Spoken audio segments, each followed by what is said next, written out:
الحمدللہ رب العالمین، اللہم صلی علی سیدنا و مولانا محمد وعلی آلہ واصحابہ وبارک وسلم۔ غسل کے متعلق چند ضروری باتیں۔ غسل کے 3 فرض ہیں، غسل جنابت ہو یا نفلی غسل ہو، 3 فرض ضروری ہے۔ ایک آپ نے گرگرہ کرنا ہے، یعنی کہ حلق تک پانی پہنچانا ہوتا ہے، 3 بار سنت ہے، 1 بار فرض ہے۔ اسی طرح ناک کی نرم ہڈی تک، یعنی کہ پانی کو سونگھنا ہے، جیسے وضو میں پانی ڈالا تھا ایسے نہیں ہے، بلکہ پانی کو سونگھنا ہوتا ہے تاکہ نرم ہڈی تک پانی پہنچے۔ 1 بار پہنچانا فرض ہے، 3 بار سنت ہے۔ پھر پورے جسم کو بھگونا، ایک بال بھی آپ کا خشک رہ گیا تو غسل نہیں ہوگا۔ دائیں طرف سے آپ شروع کریں گے پانی ڈالنا، پھر بائیں طرف، پھر سر پہ، یہ سنت ہے۔ ویسے کسی بھی انداز سے کیا جا سکتا ہے۔ چند جو ضروری باتیں وہ یہ ہے کہ جب آپ پر غسل فرض ہو جاتا ہے، غسل جنابت احتلام کے بعد یا حق زوجین کے بعد غسل فرض ہوتا ہے، تو سب سے پہلے آپ نے نجاست والی جگہ کو صاف کرنا ہوتا ہے۔ اس کے بعد آپ نے یورن کرنا ہوتا ہے، پیشاب کیے بغیر آپ نے غسل نہیں کرنا۔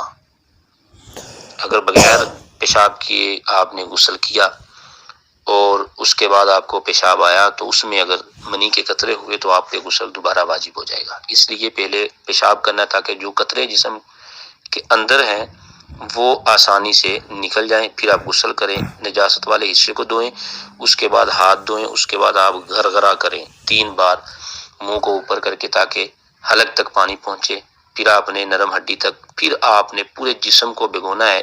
ایک ایک حصے کو انگلیوں کے درمیان آپ نے ہاتھ ڈال کے، انگلیاں ڈال کے اس کو پانی کو پہنچانا ہے۔ آپ نے ناف میں پانی پہنچانا ہے، آپ کا غسل جو ہے وہ مکمل ہو جائے گا۔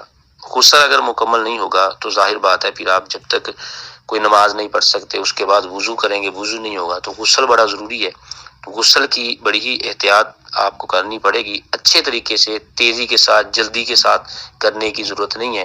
غسل ویسے بھی انسان کو قوت مدافعت دیتا ہے، تو اس لیے بہتر انداز سے ہمیں غسل کرنا چاہیے۔ کوئی بھی بات اگر پوچھنی ہو آپ بغیر ٹینشن کے پوچھ سکتے ہیں۔ اللہ کریم سے دعا ہے اللہ تعالیٰ عمل کی توفیق عطا فرمائے۔ ہاں، اس میں یہ ایک ہے کہ عورت اگر غسل جنابت کرے گی، حیض کا غسل نہیں، غسل جنابت، حیض کے غسل میں اس نے پورے جسم کو، سارے بالوں کو اس نے گیلا کرنا ہوتا ہے، لیکن اگر غسل جنابت کرنا ہے تو یہ اس کے لیے ممکن ہے کہ وہ اپنے سر کے سارے بال اکٹھے کر کے تو اپنے سر پہ پانی ڈالے کہ ایک ایک حصے تک پانی پہنچے، تو پھر اپنے بالوں کو کھول دے، اس کے جو بقیہ بال ہے وہ خشک بھی رہ جائیں گے اور اس کا غسل بھی مکمل ہو جائے گا۔ اللہ تعالیٰ سے دعا ہے اللہ عمل کی توفیق عطا فرمائے۔